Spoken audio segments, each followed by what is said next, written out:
Hello friends, আজকে তোমাদের জন্য আরেকটা নতুন ভিডিও নিয়ে চলে এসেছি। ভিডিওটা হলো ওপিডি টিকিট বুকিং। রাজ্যের প্রতিটি হাসপাতালে তোমাদের যে ওপিডি টিকিট বুকিং করতে হয়, লাইনে দাঁড়িয়ে ঘন্টার পর ঘন্টা, তার দিন শেষ। এখন তোমরা অনলাইনের মাধ্যমে তোমাদের কম্পিউটার বা মোবাইলের মাধ্যমে ওপিডি টিকিট বুকিং করতে পারবে। কীভাবে করতে হবে তা দেখার জন্য আমার চ্যানেলটিকে সাবস্ক্রাইব করো এবং ভিডিওটি স্কিপ করবে না, প্রথম থেকে শেষ অবধি দেখবে ভিডিওটা কিভাবে করতে হবে। আমি গাইড করে দিচ্ছি তোমাদেরকে। সর্বপ্রথম তোমাদের যে ফোনের গুগল ব্রাউজার আছে বা ল্যাপটপের গুগল ব্রাউজারটি ওপেন করে নেবে।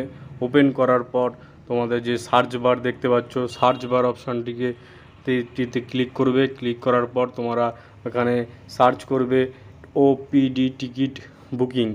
দেখো আমি লিখছি, তোমরাও লিখে ফেলো ওপিডি টিকিট বুকিং। লেখার পর তোমরা এন্টার বাটনটা প্রেস করবে। প্রেস করার পর তোমরা সর্বপ্রথম যে দেখতে পাচ্ছ যে online West Bengal health government, এই অপশানটা দেখতে পাচ্ছ। এই অপশানটায় তোমরা ক্লিক করবে। ক্লিক করার পর তোমাদের সামনে একটা নতুন ড্যাশবোর্ড ওপেন হবে। দেখো ভেরিফাই ইওর মোবাইল নাম্বার বা উপরে লেখা আছে অনলাইন টিকিট বুকিং সিস্টেম। এর মাধ্যমে তোমরা ওপিডি টিকিট বুকিং করতে পারবে। তো এন্টার ইওর মোবাইল নাম্বার, তোমরা যে যার নিজের মোবাইল নাম্বারটা এখানে লিখে ফেলো। লেখার পর নিচে দেখতে পাচ্ছ অপশান ভেরিফাই অপশানটায় ক্লিক করলে তোমাদের মোবাইলে একটি ওটিপি যাবে। সেই ওটিপিটা তোমরা এখানে পুট করে তোমাদের মোবাইল থেকে দেখে এখানে লিখে ফেলো। লেখার পর আমি লিখে ফেলছি, একটু ওয়েট করো। হ্যাঁ, লেখার পর তারপর দেখতে পাচ্ছ নিচে সাবমিট বাটনটা ক্লিক করো। ক্লিক করার পর দেখো তোমাদের সামনে একটা ফর্ম চলে এসছে। এই ফর্মটা তোমাদের ফিল আপ করতে হবে। সর্বপ্রথম ওপরে রয়েছে কি নেম, তারপরে তোমাদের জেন্ডার, মোবাইল নাম্বার অটোমেটিক থাকবে যে নাম্বার তোমরা দিয়েছিলে, এবং সর্বপ্রথম একদম উপরে রয়েছে হসপিটাল নেমটা তোমাদের প্রথমে সিলেক্ট করতে হবে। হসপিটাল নেম সিলেক্ট করার পর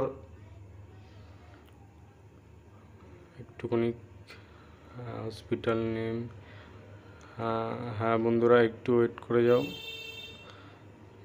অ্যাড্রেস, হ্যাঁ ওই যে হসপিটাল নেম দেখতে পাচ্ছ, ওই হসপিটাল নেমটা তোমরা সিলেক্ট করে নাও তোমাদের যে পছন্দ মতো। তোমাদের যে হসপিটালে তোমরা ডাক্তার দেখাবে, এখানে সিলেক্ট অপশানটায় ক্লিক করলে দেখবে সেই অপশান অনেক হসপিটালের নেম থাকবে। তো যে হসপিটালে তোমরা ডাক্তার দেখাবে সেই হসপিটালটা তোমরা সিলেক্ট করে নাও। আমি সিলেক্ট করে নিচ্ছি এসএসকেএম বা তোমরা বাঙ্গুর হাসপাতাল যেই হসপিটালে দেখাতে চাও সেই হসপিটালটা এখানে সিলেক্ট করে নেবে। আমি এখানে এসএসকেএম হসপিটাল অ্যান্ড আইপিজিএমআর এটা সিলেক্ট করে নিচ্ছি। সিলেক্ট করার পর তোমরা কোন ডেটে ডাক্তার দেখাবে সেই ডেটটা সিলেক্ট করবে।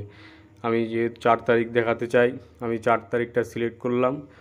তারপরে নিচে দেখছো নাম অপশানটা নাম লিখে দেবে, যার নামটা যে ডাক্তার দেখাবে তার নামটা এখানে লিখে নেবে।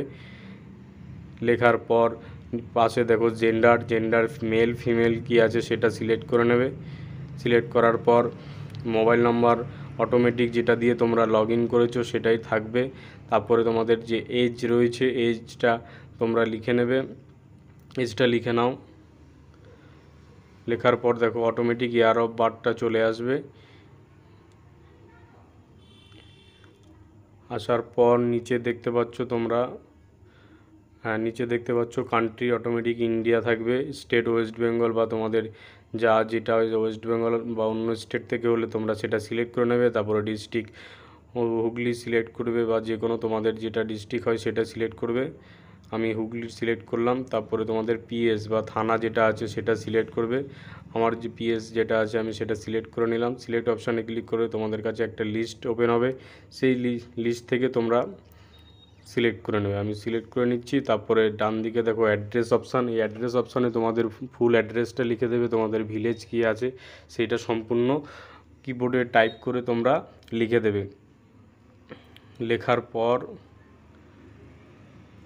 পর নিচে দেখতে পাচ্ছ তোমরা পিনকোডের একটা অপশান রয়েছে, সেটা তোমাদের যে এরিয়া পিনকোড বা পোস্টাল কোড রয়েছে সেই এরিয়া পিনকোডটা তোমরা লিখে ফেলো এখানে। লেখার পর ডান দিকে রয়েছে আধার নম্বর, তোমাদের যে ডাক্তার দেখাচ্ছে সেই পেশেন্টের আধার নাম্বারটা এখানে পুট করো। তারপরে তোমরা দেখতে পাচ্ছ ওপিডি, তোমরা কোন বিভাগে ডাক্তার দেখাবে, ইএনটি, তারপরে গাইনোলজিস্ট, তারপরে তোমরা চেস্ট, যেই বিশেষজ্ঞকে দেখাতে চাও সেটা সিলেক্ট, বা গ্যাস্ট্রো সার্জারি যেই বিশেষজ্ঞ দেখাতে চাও, আমি ইএনটি বা আই সার্জারি যেটা দেখাতে চাও আমি সেটা তোমাদের পছন্দ মতো সিলেক্ট করে নেবে। নিচে দেখবে ডাক্তারের নাম অটোমেটিক দিয়ে দেবে। তো আমি ইএনটিটা সিলেক্ট করলাম, দেখো নিচে ডক্টরের নাম দিয়ে দিয়েছে। পর যে সাবমিট অপশানটা বা সেভ অপশানটা দেখতে পাচ্ছ, এই অপশানটা সেভ অপশানটা ক্লিক করলে তোমাদের কাছে একটা দেখবে পিডিএফ আকারে একটা ফাইল ডাউনলোড হয়ে যাবে। সেই ফাইলটা তোমরা প্রিন্ট আউট করে সাথে নিয়ে যাবে, ডাক্তার দেখাবে যে সময় সেই সময় নিয়ে যাবে। বন্ধুরা, এই হলো আজকের ভিডিও, এখানে আমি শেষ করলাম। এবং আমার ভিডিওটা প্রথম থেকে শেষ অবধি দেখার জন্য তোমাদের অসংখ্য ধন্যবাদ। সাথে থাকবে এবং আমার চ্যানেলটি সাবস্ক্রাইব করবে।